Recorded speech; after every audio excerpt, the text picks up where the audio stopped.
Memperkaya orang lain atau suatu korporasi itu adalah memperkaya diri sendiri secara tidak langsung.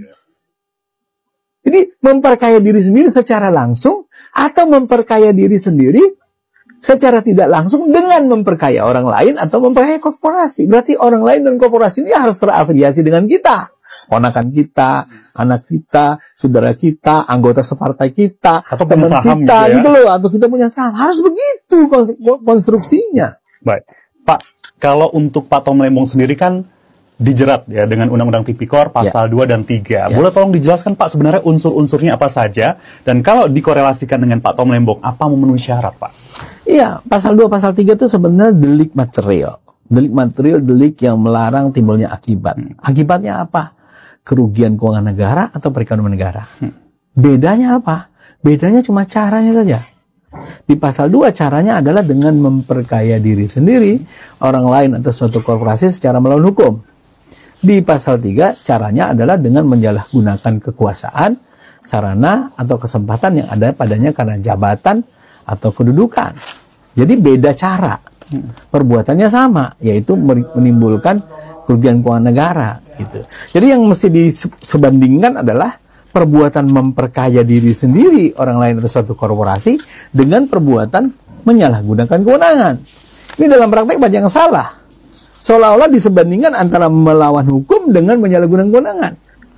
Melawan hukum itu cuma cara memperkaya. Orang memperkaya diri kan boleh.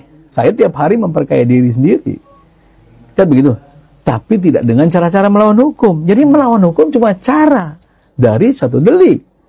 Cara untuk memperkaya diri.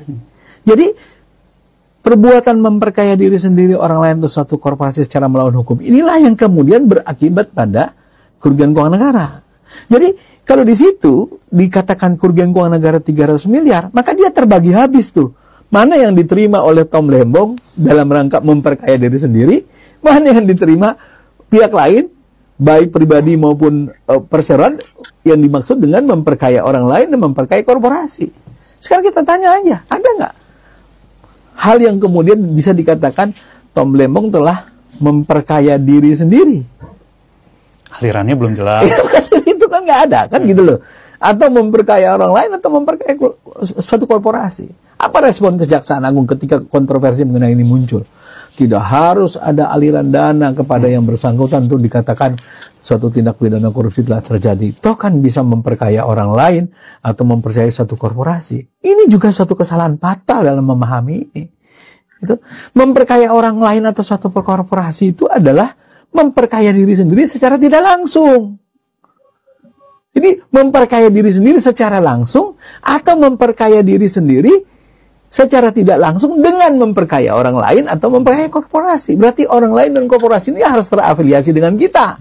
Ponakan kita, anak kita, saudara kita, anggota separtai kita, atau teman kita, gitu loh, atau kita punya saham. Harus begitu konstruksinya.